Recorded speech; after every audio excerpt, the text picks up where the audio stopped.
Now I know it. The broadcast is now starting. All attendees are in listen-only mode. Hi, everyone.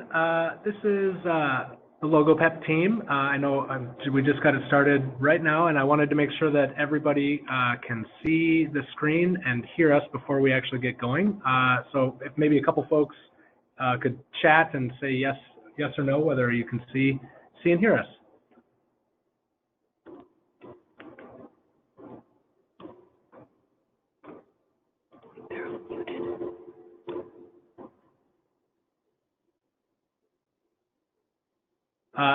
And when I say chat, I mean use the chat tool over on the right. If you could do that, that'd be great, just to give us a heads up.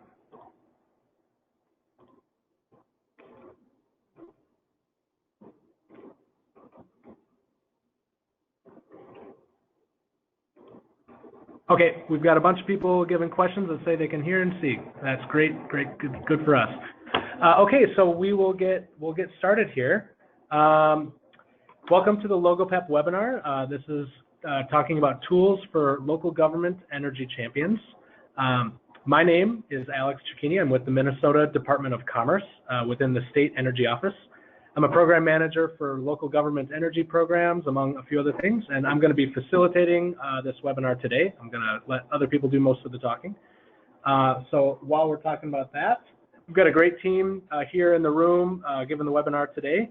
They're smiling faces. You can see them up on the slide here. We've got Brian Ross from the Great Plains Institute, Shannon Pink from the City of St. Louis Park, Becky Alexander from LHB, the architecture firm, and Ellen Anderson from the University of Minnesota Energy Transition Lab. And I want to highlight before we get started that LoGoPEP's work is supported by two different grants, one through the U.S. Department of Energy, the Office of Energy Efficiency and Renewable Energy, and the other through the McKnight Foundation. And they both flow through the Minnesota Department of Commerce. And then the project team is comprised of many of those folks that you saw, but from the organizations, the LHB architecture firm, Great Plains Institute, and the University of Minnesota's Energy Transition Lab, as well as the Center for Science, Technology, and Environmental Policy. And I also want to call out that LoGoPEP has worked closely with 5 partner cities, you see them up here on the slide, to help develop and refine our tools and resources, and working with them up front to help create everything that you all can use. So I'd like to recognize them here. They are Eden Prairie, Falcon Heights, Maplewood, Oakdale, and St. Louis Park. Thank you very much to you 5 if you're on the line. And then before we actually get started, I want to get a quick bit of webinar business out of the way. Everybody should be muted by default, but we do encourage questions. So we'll facilitate a Q&A session towards the end. But in the meantime, at any different slide or topic that you have, type the questions into that question tool that you have through GoToWebinar. I'll be collecting them and I'll facilitate that as we get towards the end. I should also let you know that this webinar is being recorded. So we'll make that available as soon as we can get it downloaded and then put up to the GoToWebinar site, and we'll send out a link to everybody who registered to go view that. And along with that email that we'll send out, we'll also send materials from today's the presentation. So you have a PDF of the presentation that we're giving along with anything else that we need. So with that, I'll hand it over to Brian Ross with GPI. Thank you, Alex. And I'm going to just speak briefly about what are energy resources and why we need to plan for them, and what are the tools available to communities in order to do so, in order to plan for their energy resources in their communities. The LoGoPEP program is an effort that builds upon existing efforts, such as the ongoing comprehensive planning effort in the metropolitan area, to engage local governments in how they can create actionable strategies for reducing energy in their community and also to reduce greenhouse gas emissions. The program provides communities with the tools in order to do the planning and create the kind of desired conditions that they want to achieve, as well as the metrics on how to measure their progress toward their goals. The original program was developed for the metropolitan area, but we are now rolling it out statewide and are already working with a few communities on incorporating these tools into their planning processes. So when we talk about energy resources, for starters, a lot of people will say, well, what are energy resources in my community? And the easy way to understand that is to think first about the energy resources you do understand, such as oil and gas. If we ask you what an oil and gas reserve is, everybody knows what we're talking about. And we know that it's a measurable resource. We know it has economic value. We know that people are going to want to produce it and develop it. And in fact, if you had oil and gas resources in your community, you would be addressing them in your comprehensive plan, because you'd be silly not to, because otherwise you'd be having some problems with the way development is occurring in your community. It is a established resource. But like oil and gas, communities need to understand that they do in fact have local energy resources that have economic value, that people who own them are going to want to develop them, that people from outside the community are going to want to come in and do development around them within your community. And you need to have plans in place, and you need to think about this in order to capture the benefits for your community as these kinds of things happen. And we categorize these energy resources into 4 different buckets: the demand side energy, solar energy, biomass energy, and wind energy. And just to briefly kind of describe what those are, each one of those, demand side resources are primarily what we refer to when we talk about energy efficiency, or something like demand response. Demand response being the resource such as those people who are on a Sabre switch program, for instance, with XL Energy, where the utility will pay you a monthly fee for the right to manage your air conditioner a little bit. That's a demand response program. It demonstrates an economic resource in your community that is already having economic value. And these kinds of things and these kinds of options are going to expand over time and become more and more important as the utility industry evolves. A second resource, of course, is solar energy. This is something that a number of communities have seen development in their communities already. It typically takes 2 different forms in terms of the way it's developed: either the distributed solar on the rooftops of homes and gardens, of homes and businesses, or in the form of solar farms and gardens that are out kind of as principal use development out on the usually on the edge of the community. And these are resources that are particularly important because every single community in Minnesota has solar energy resources, usually in fair abundance, and it is our most abundant local energy resource. Biomass energy is one that some people local governments tend to be a little less familiar with. It does include a wide variety of resources, such as agricultural products. Everyone knows that we turn corn into ethanol. That is an example of it, but we also use other kinds of biomass to produce other kinds of energy. Crop residues are also used both in the biomass in the ethanol production process, as well as other kinds of energy production. Wood scrap and residue from urban forests already power several significant facilities in the metropolitan area and are an economic resource being used with success in a number of communities. And solid waste, including such as the Newport facility that Ramsey County and Washington County are using to take a lot of their waste products and turn them into a useful energy product that is utilized successfully in a electricity production boiler. And then the final resource is, of course, wind energy. This is the most extensively used local resource in Minnesota. And it comes in 2 different development standards as well: utility scale turbines and distributed turbines, which are smaller scale, serving primarily on-site electricity. So those are the 4 resources that communities have.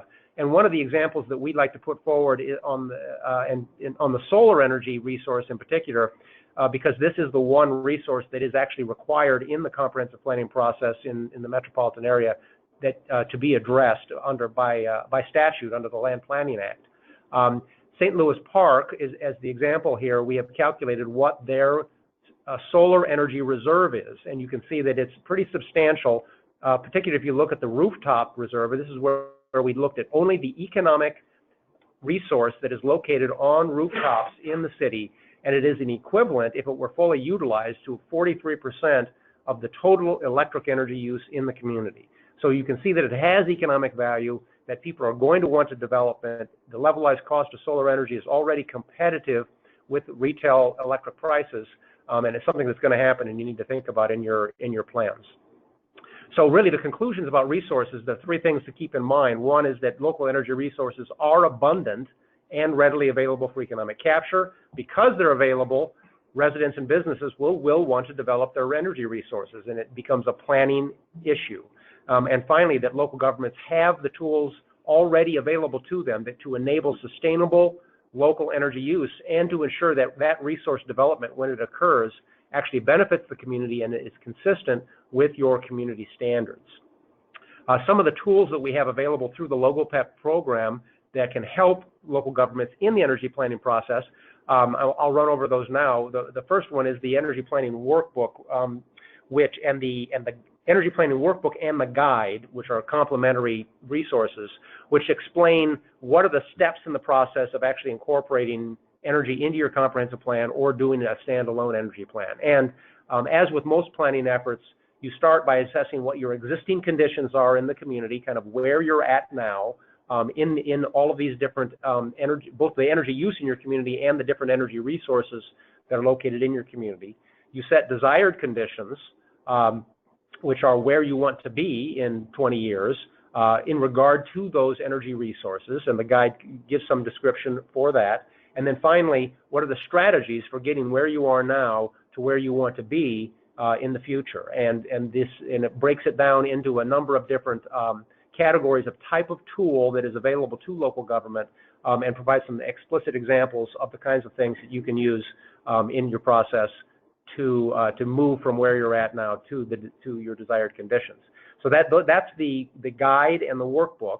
To complement that, we also have an example of an existing conditions report. This was done for the city of White Bear Lake, but we expanded it a little bit to include additional resources and references for data that local governments might reference in terms of compiling their own existing conditions report. This is on the LoGoPEP website, the energy planning tab of the website. We have a set of desired conditions or goals that you can incorporate, and this is useful because it provides both broad energy goals that you might want to consider, such as adopting the state's Next Generation Energy Act goal, which is an 80% reduction by 2050 in greenhouse gas emissions for the entire community, or similar goals that speak more directly to energy use, as well as examples of goals that address specific resources, such as the solar, biomass, wind, and energy efficiency resources in your communities and what those mean. We also include some sample goals for technologies, such as what does it mean to have an electric vehicle goal for your community, or what does it mean to address things like combined heat and power opportunities in your community. We have some sample goals for those as well in this document. We provide a solar energy calculator, and this is particularly important for those communities in the metropolitan area that need to address solar energy goals as part of their comprehensive planning process, where it takes the data being provided by the Met Council on your solar resource, your kind of solar reserve that you have in your community, and helps you understand how you can set a goal and what that means for your community of utilization of that particular resource. And then finally, we have a tool that's just been launched very recently, the wedge diagram tool that Becky Alexander will be talking about in some depth here in a little bit. And this is really a valuable tool to help understand how to really plan for and move from where you're at now to a achievable and meaningful goal for community energy reductions or greenhouse gas reductions in your community. And all of these things are on the website. Here's a screenshot of that showing where they're at on the Regional Indicators website, Energy Planning tab, and you can go to these and download them for your own use. So I'm going to now turn it over to Shannon Pence, and she's going to talk about the St. Louis Park example. Thank you, Brian. I'm Shannon Pence with the City of St. Louis Park. Our journey begins with the Regional Indicators Initiative. And there were 3 cities, St. Louis Park, Falcon Heights, and Edina, who funded the study and volunteered to release their performance data. That pilot study proved that these indicators of city sustainability can be measured, gathered, and analyzed annually. Regional indicators data provides us the ability to see trends over time. Here's the energy use for St. Louis Park citywide. About 2/3 of our energy use is from commercial and industrial users. Over the 9-year period, the city has reduced its per capita energy use by about 8%. The city has also used 17% less commercial industrial energy per job and 17% less residential energy per household than the regional indicators averages. This was achieved with very small changes to policies or initiatives within the city operations. Energy use directly translates into greenhouse gases, and here are the emissions for St. Louis Park over the same time period. Non-travel energy is the largest contributor to the city's emissions, and even though we have a 17% decrease over the time period in emissions, this is somewhat related to reduced energy use by our users in our city, but also is a result of state regulations about cleaning up the energy grid. The data from the Regional Indicators Initiative was used by our Sustainability Commission to make the case for putting effort into energy and emission reduction initiatives, as well as subsequently used in our Energy Action Plan and in our draft Climate Action Plan, which I will expand on both of those next. Here's a timeline of events leading up to the development of our Climate Action Plan. As I mentioned, we were a pilot city for the Regional Indicators pilot project that was in 2010. And a really important date is 2013, when our Environment and Sustainability Commission was formally created and have been a big driver of action ever since in our city. In 2015, the Commission used the data from the regional indicators to make the case to Council to participate in the Partners in Energy program offered by Xcel Energy, our utility, in order to drive more action in reducing energy use and ultimately emissions citywide. Council approved participating in the Partners in Energy program, and by mid-year of 2015, a community team was formed to start developing the plan. This was also about the time that I started working for the city in a newly created sustainability position. This is the cover of our Energy Action Plan, and as you can see, there are 4 key focus areas on the screen with an overarching goal of achieving carbon neutrality by 2040. That was listed in our Energy Action Plan as a result of our Partners in Energy participation. The overarching goal really came out of the Paris Climate Agreement, stating that preventing a rise of 1.5 Celsius was critical, and that is where the idea from the community team came from to have carbon neutrality by 2040. They believed that if St. Louis Park was going to do our part in helping, we had to set ambitious goals. So you can see that climate action planning, that was a key piece of our Energy Action Plan, was to develop a climate action plan down the road. Additionally, develop strategies to work with organizations on energy efficiency and renewable energy purchases. Also programs for our residents on renewable energy and energy efficiency programs that they can participate in, and a dedication to have partnership with youth. We already had youth commission members on our Sustainability Commission, but we also partnered with a group called I Matter, as well as the Roots and Shoots Environmental Club at the St. Louis Park High School. We finished the Energy Action Plan about mid-2016 with council support of the plan in the fall, but I'm going to have to step back in the timeline to tell a little bit more about our participation with our youth partners. So much excitement came from our youth partners that they didn't really want to wait till the Energy Action Plan was completed. They wanted us to act on climate change right away because the future is at the forefront of their minds. So in March of 2016, while we were still finalizing our Energy Action Plan, knowing climate action planning was part of our focus areas, the youth presented to council a climate report card, a petition with over 600 signatures, and a proposed climate inheritance resolution. It was a well-received presentation by the youth members who showed up to council and had the courage to let them know their thoughts. I'm going to read one small piece of the resolution as I feel it's a very strong statement, and here we go. Now, therefore, be it resolved that the St. Louis Park City Council commits to working constructively, using ingenuity, innovation, and courageous determination to create a St. Louis Park Climate Action Plan for consideration that significantly reduces St. Louis Park's greenhouse gas emissions to levels that would protect our community's children and grandchildren from the risk of climate destruction. And it was just 2 months later that the formal climate inheritance resolution was brought back to council, and there was approval with no delay. Here's our timeline again. So in response to the climate inheritance resolution and still working on the energy action plan, we started developing proposals for services to develop the climate action plan and had RFPs out by August of 2016. So while working through the climate action plan proposal process, we also finalized the details of our energy action plan.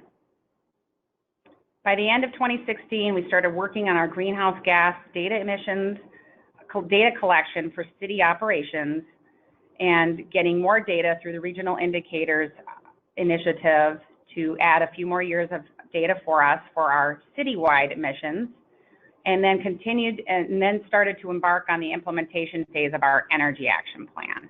So these were going on concurrently. Here's the essence of what is in our proposed climate action plan right now. Many of the goals and strategies in the energy action plan were directly transferred to the first draft of our climate action plan, most notably the overarching goal of neutrality by 2040. This plan is still in draft form, so goals that are discussed today are still proposed at this time and not yet finalized nor adopted by council yet. So just a little disclaimer. So with these kinds of ambitious goals of climate neutrality by 2040, we were wondering, how do we know if we can achieve this? Is this even feasible? What would it look like? We needed more information. So we were excited to use the wedge tool being developed through the LoGoPEP program to help us understand what it might take.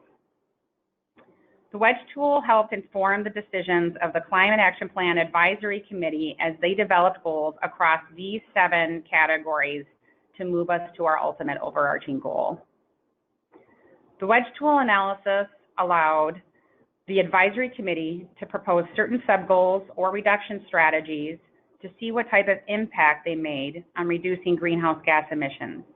In many cases, we had to adjust sub-goals based on emission reductions the wedge tool analysis provided. There was several meetings with our advisory committee to go through and change goals based on what the wedge tool provided us. One example would be we proposed a sub-goal to reduce energy consumption in small to mid-sized commercial buildings by 25% by the year 2030.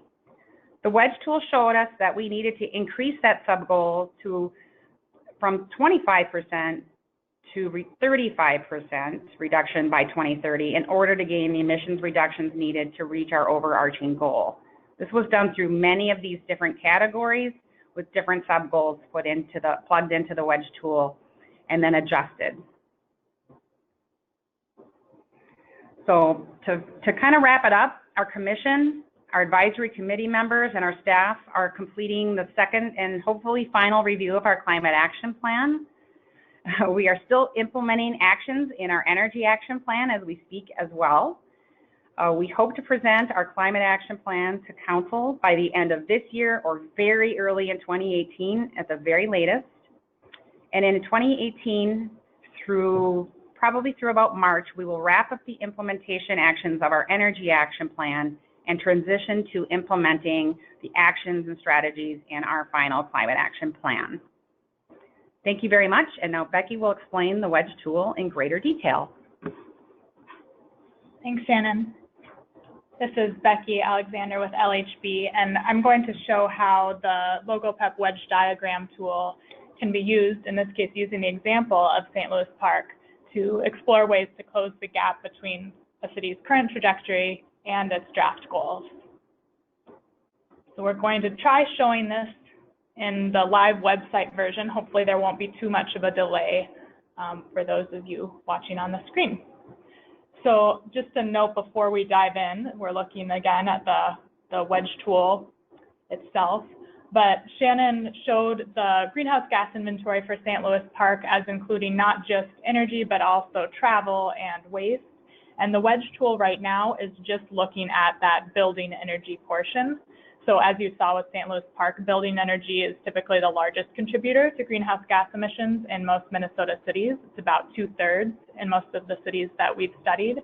But in order to comprehensively address citywide emissions, local government should also be making sure to consider the other sources of emissions as well.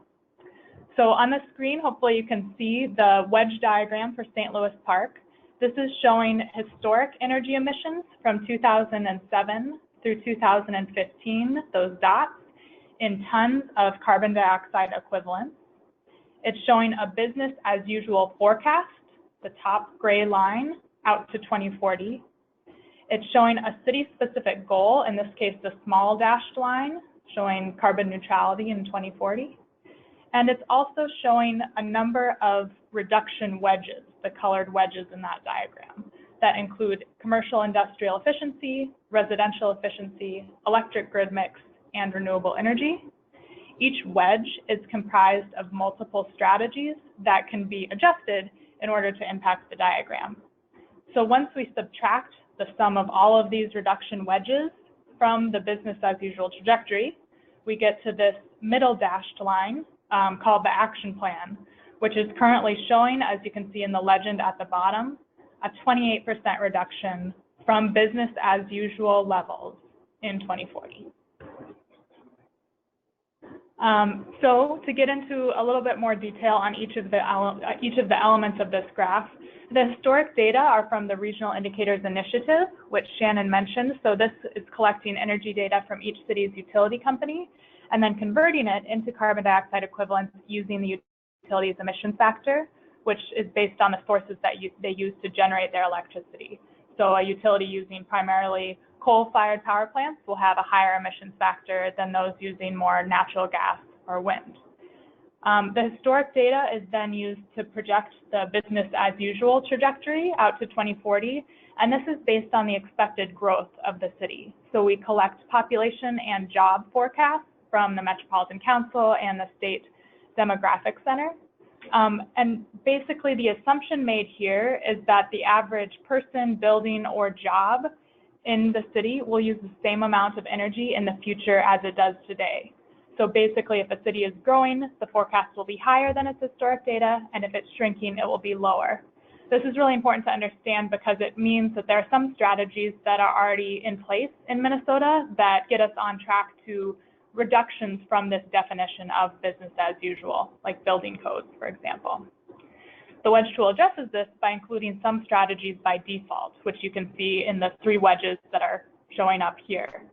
So these 3 wedges represent commercial energy code enforcement in the dark orange, residential energy code enforcement in the light orange, and then planned portfolio mix changes from the electric utility. In this case, it's Xcel Energy, which is the utility serving St. Louis Park. Before we dig deeper into the wedges, I wanted to show the 3 different ways of setting greenhouse gas reduction goals. So we currently see a goal of carbon neutrality by 2040. Alternatively, we can align the city goal with Minnesota's goals from the Next Generation Energy Act of 2007 of 30% reduction by 2025 and 80% reduction by 2050 compared to 2005 levels. And I'll just note here, you can see that in the St. Louis Park graph, the kind of default business as usual reduction wedges are meeting that 2025 goal. This is actually the only city that's currently in the wedge tool that would meet that 2025 goal with just those 3 default wedges selected. But you may suspect, like I do, that in order to meet overall citywide greenhouse gas emissions, Next Generation Energy Act goals, we may have to be a bit more aggressive in the building energy sector. So just a reminder again that Next Generation Energy Act statewide goals look at greenhouse gas emissions as a whole, while this tool is just looking at building energy. So we can also set a slightly more aggressive goal using this custom goals function, where you can set near-term and long-term goals. for this, since we're looking at St. Louis Park, we're going to flip back to the carbon neutral by 2040 goal that Shannon had mentioned. All right, now the really fun part, these strategies here. So I'll expand each of the reduction wedges to see the different strategies that users can impact. You can see that there are two basic ways to reduce energy emissions. One is to use less energy, and the other is to use cleaner energy. So the orange wedges represent using less through efficiency strategies, and the teal strategies represent using cleaner energy. The building efficiency wedges, the orange ones, include strategies related to building design, building technologies, and operations. And the clean energy wedges include strategies related to utility generation, distributed generation, and consumer choice as well.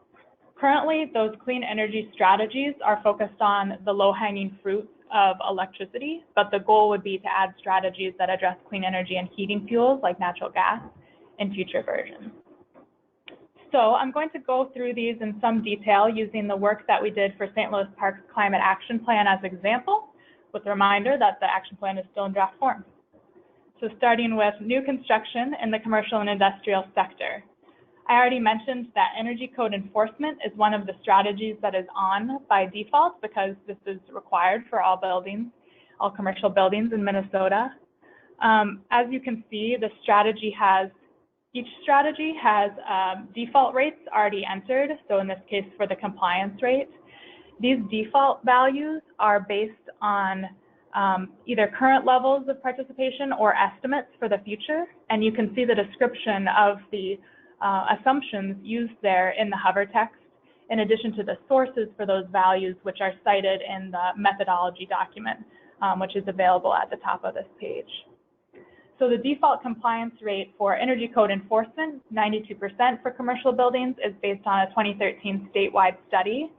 In St. Louis Park, we're bumping this up to 100% based on input from St. Louis Park's code official, with the acknowledgement that the energy code has become more complex since 2013, both to meet and to verify in the past couple of years. But we can now look at strategies for existing buildings. So you can see 4 of them here. We looked at building area data for St. Louis Park, and we learned that if we did retrofits in 80 of the city's largest commercial buildings, plus 120 small to mid-sized buildings, we would impact, I'll just turn this on, nearly 50% of the total square footage of the commercial building stock in the city. And this is kind of important to note because even though we're impacting nearly half of the building stock by square foot, it's only about 30% of the number of buildings. So it's less work for the reward.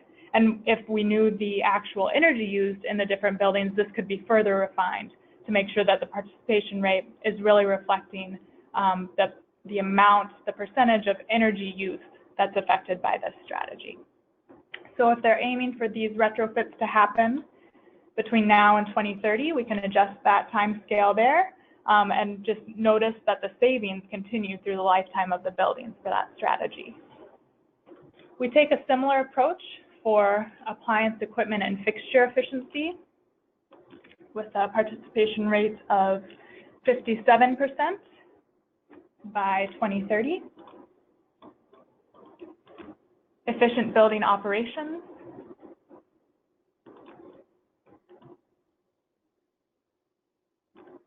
(76% participation), and behavior change, which we'll just keep at the default. And one thing to note with these last 2 strategies, they're different than the others in that they require ongoing commitment in order for the savings to persist, whether through behavior change or efficient building operations. So if we end the implementation period early, you can see that the savings disappear in future years. So many of those same strategies for existing buildings are available in the residential sector as well.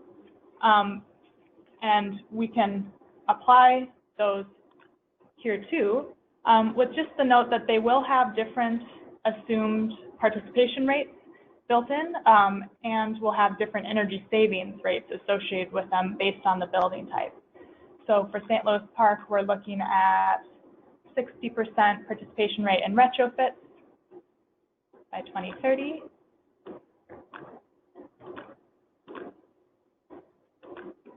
%, appliance, equipment, and fixture efficiency by 2030. And then 90% participation in behavior change over the course of this time period. I also wanted to note that since these participation rates, both for residential and for commercial and industrial, are likely to be much higher than we typically see without any action taken, whether it's individual businesses taking action or through utility incentive programs, we talked with St. Louis Park about the role a building energy benchmarking ordinance could play in helping increase these participation rates. So publicly reporting energy use data has been shown to motivate building owners to invest in energy efficiency improvements, and also building scale energy data would help the city better understand its energy use profile, and would better enable them to understand who to partner with to get the greatest amount of savings in each of these areas. Just a comment here that a benchmarking ordinance is a type of action that a city can take. It's not included explicitly in the tool, but it's more the type of kind of foundational action that might be needed in order to achieve some of these higher participation rates. Moving on to the clean energy strategies in the teal, I already mentioned that the planned portfolio mix changes is on by default and is specific to the utility provider for the city. This wedge is a lot larger for St. Louis Park, which is served by Xcel, than it would be for cities served by other utilities, which is partially due to the state's renewable energy standard, which requires Xcel to obtain at least 30% of its electricity from renewable sources by 2025, compared to 25% for other utilities. But it's also due to Xcel's planned retirement of coal power plants and their overall mix becoming cleaner. We can also see the predicted impact of increasing the renewable energy standard. In this case, it's modeling 50% renewable energy standard by 2030. Keep that off for St. Louis Park. And then we have a separate wedge representing renewable energy that can be taken, action that can be taken locally. So on-site photovoltaics is a unique wedge in that it allows the city to input its own information for rooftop solar resource.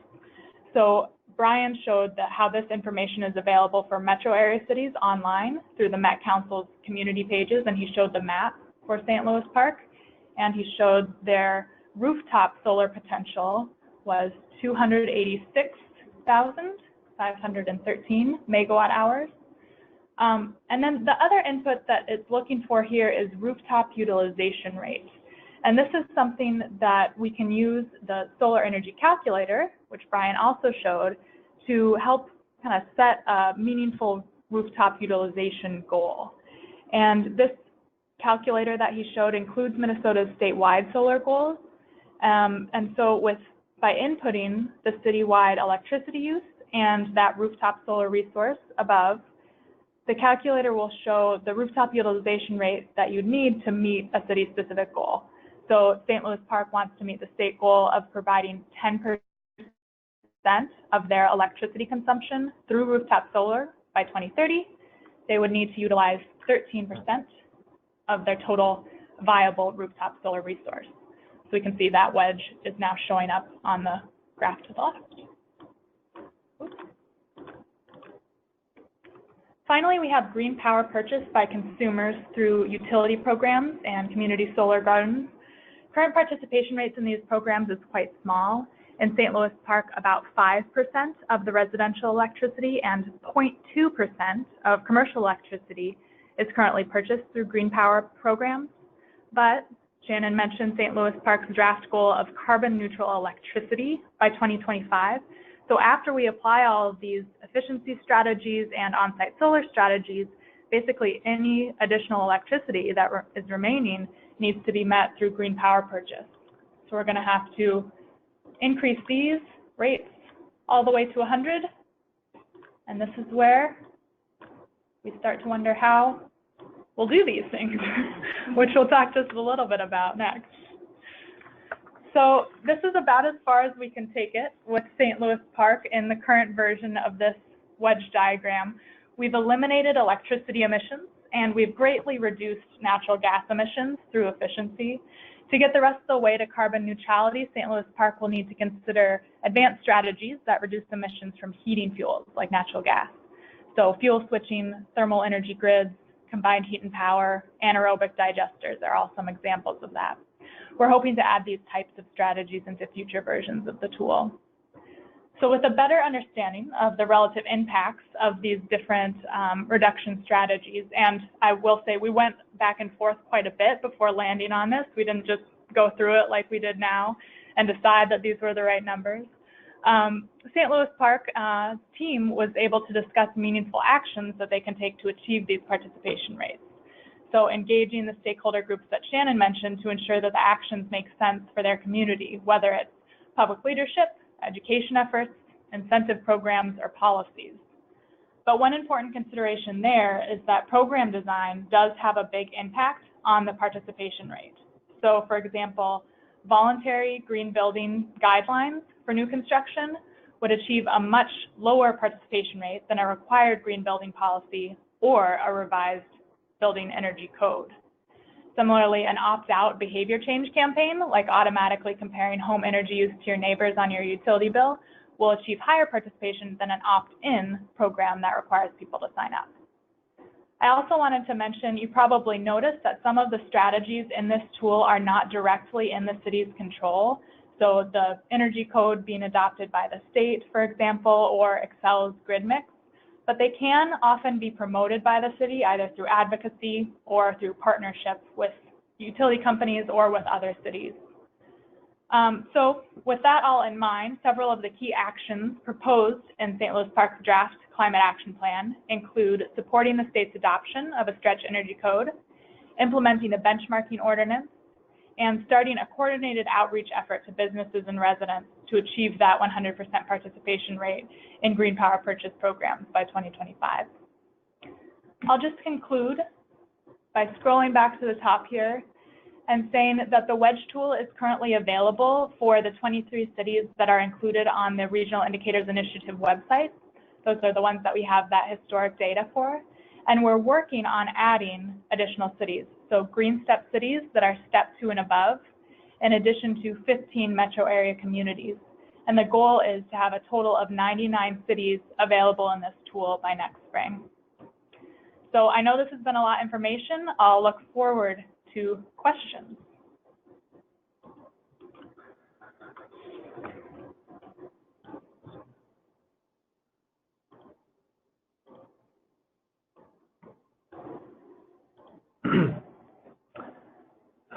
Okay, everyone. So hopefully you can now see my screen again. This is Alex Cicchini from Commerce again.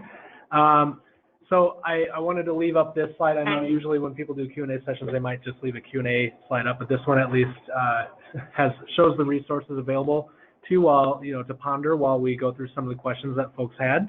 And this is a great opportunity for me to encourage anybody who had questions or are thinking of them to go ahead and type them in. We've got a few that we'll get through.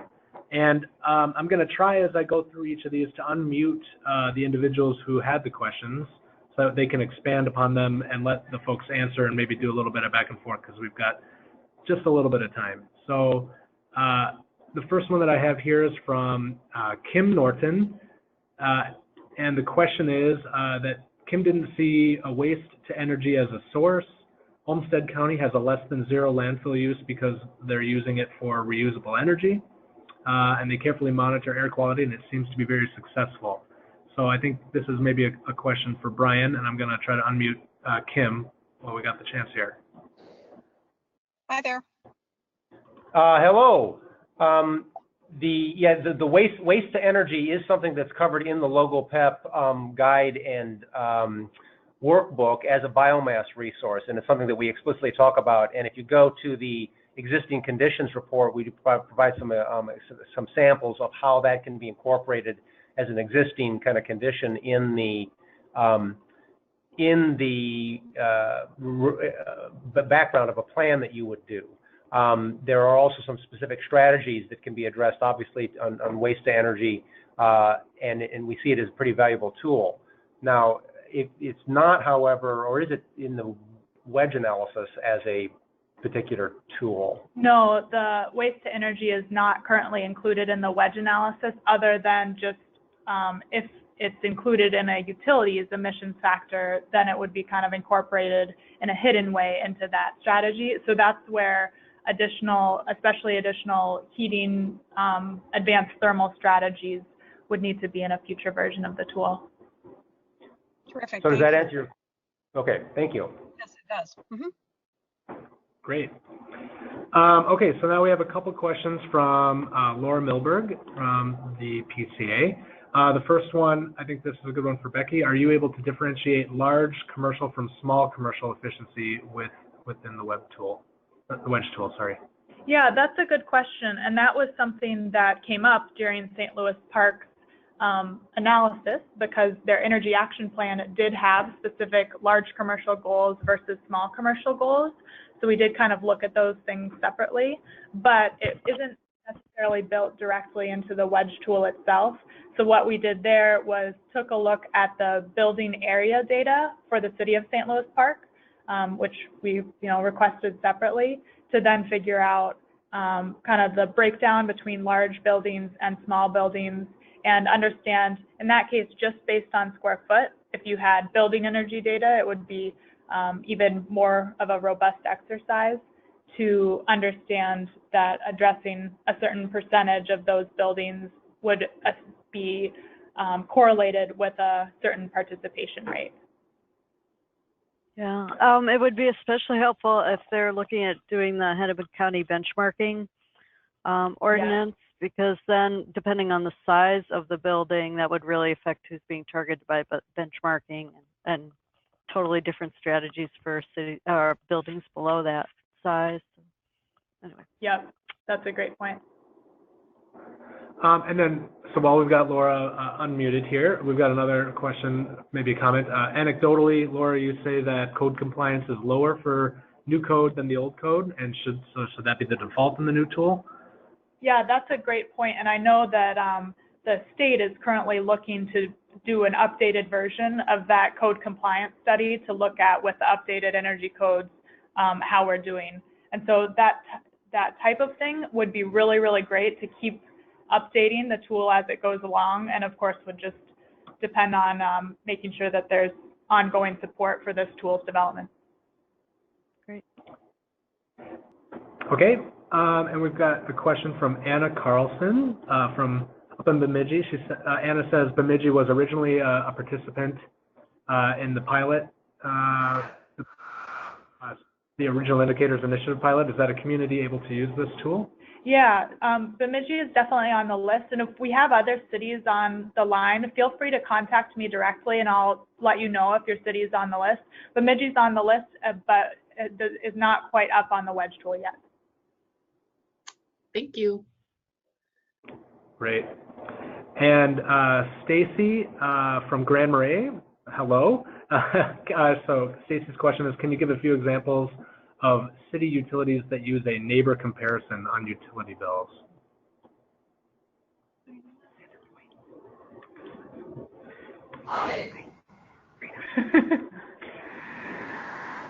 Hi, can you hear me?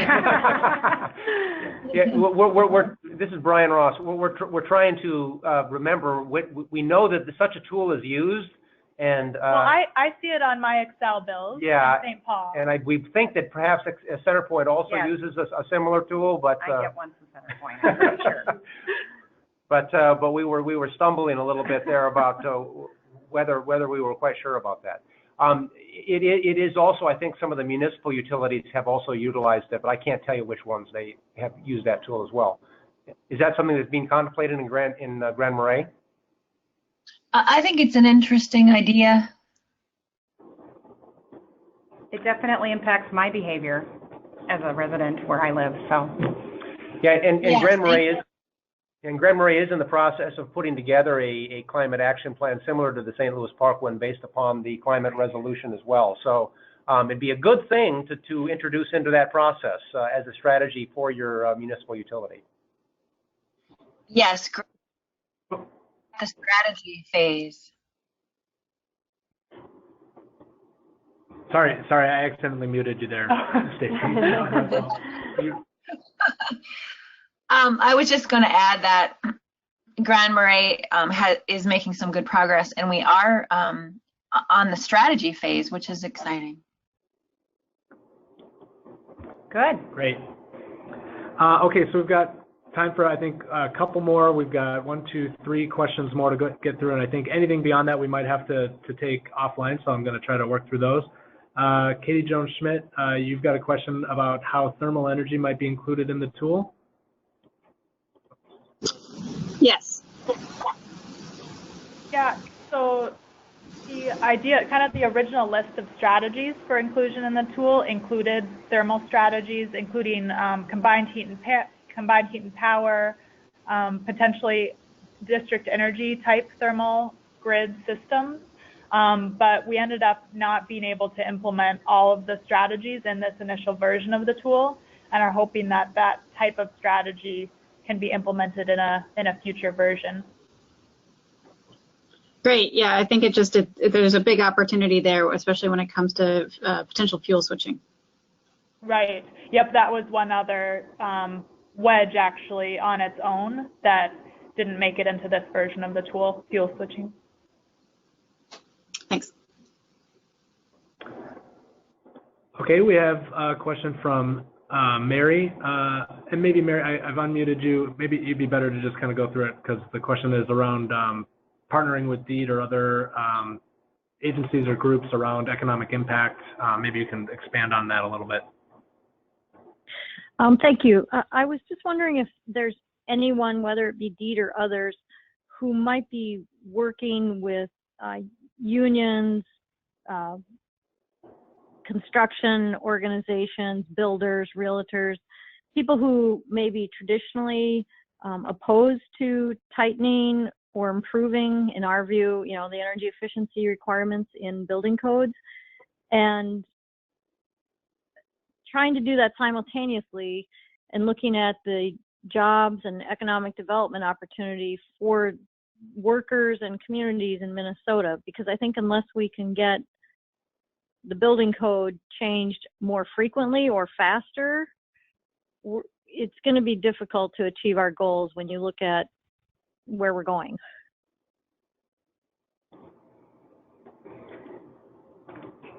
Yes, good points, Mary. I'm the only organization I'm aware of is the Blue-Green Alliance. They were, and I don't know if they're still super active in this area, but they were working on partnering with USGBC and other groups to support green building initiatives and provide some training to a variety of folks who are tied to that Blue-Green Alliance. But I have not been checking on the latest actions by that group, so I can't speak to any recent activity there.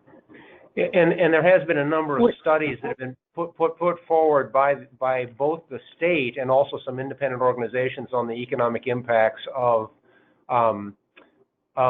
energy efficiency and renewable energy development both. And there's an organization, Clean Energy Economy Minnesota, SEAM, that is working specifically on these issues as a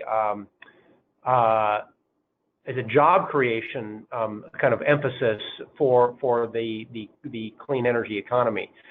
So there are some people working on it. And Ellen? Yeah, this is Ellen Anderson. I haven't spoken yet with the Energy Transition Lab at the University of Minnesota. And we did a report last year, which you can find on our website, in conjunction with the American Jobs Project, which is a national initiative that has done studies in a variety of different states, and ours was specifically focused on energy efficiency job potential, and had a list of policy recommendations, and the job analysis was based on the idea that some of these ambitious policies, if adopted, would allow us to sustain and create many more jobs good paying jobs in the state of Minnesota. So I'd invite you to look at that at our website, www.energytransition.umn. Can I follow up? Yeah, thank you, Ellen. That's great. And did you have specific information related to the building code, policies related to building codes? In the CZO process, the Climate strategies and economic opportunities. yeah, sorry, I was stumbling. State-run Yeah, program. state program. They did a very detailed analysis and economic analysis on the 2030 SB 2030 code and what the implementation of that would be. And it was not only the most effective strategy for meeting greenhouse gas emissions, it was also the one with the highest positive economic impact net to the state. So it's actually a really good bit of analysis to look at if you want to see that, kind of code-specific opportunity.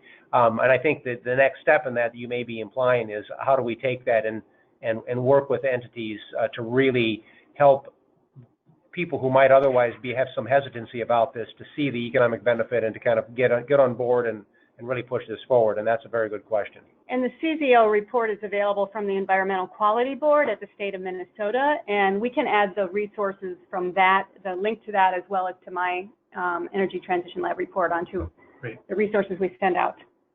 Okay, and one more question from John Paulson. The wedge tool is awesome, great to hear. But then the question is, how much data and effort went into establishing what compliance levels to use in the tool? Inputs could be debated extensively, so you need to know where you want to be before you navigate the options.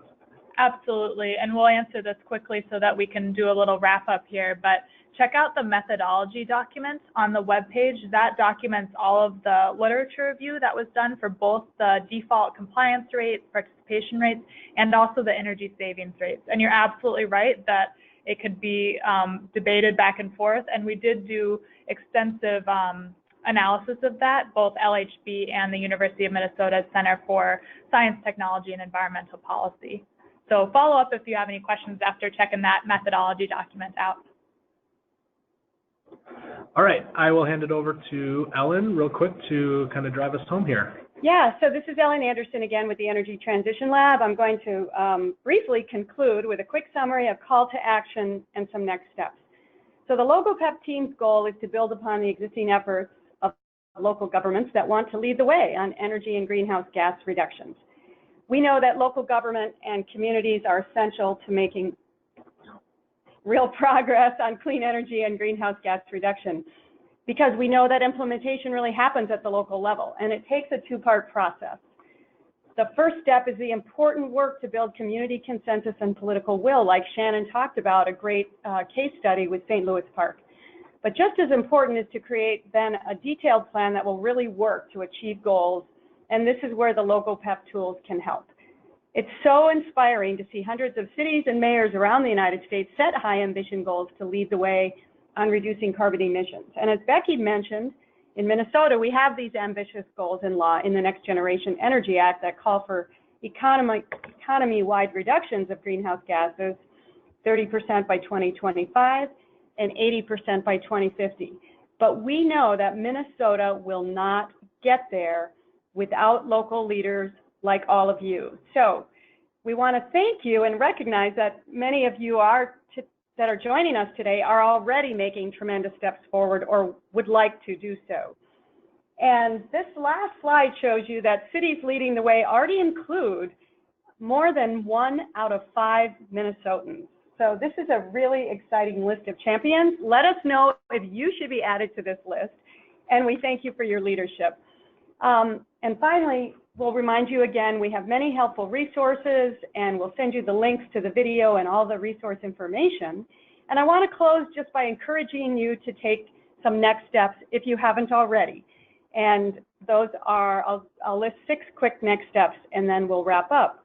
First of all, please share this webinar with others in your community. Try this wedge tool yourself. Participate in Met Council workshops on comprehensive planning. Work with your local elected officials and youth and other community members. Set strong energy and greenhouse gas goals. Commit to creating a plan that incorporates your goals and integrate them into your comprehensive plan. And finally, seek out the Green Step Cities program if you haven't. They have great technical assistance available. Thank you so much for participating and have a great day.